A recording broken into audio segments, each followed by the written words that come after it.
Travel করা আসলে আমার এক ধরনের নেশা। এই জন্য ছুটির দিনে চেষ্টা করি, মানুষের তো বিভিন্ন ধরনের নেশা থাকে, এই যে একটু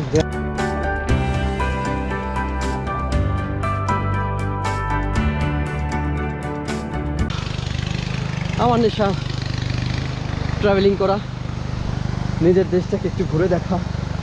এই যে নিজের চোখে এই প্রকৃতি দেখতেছি, এটাই শান্তি। মরেই তো যাবো, তাই না?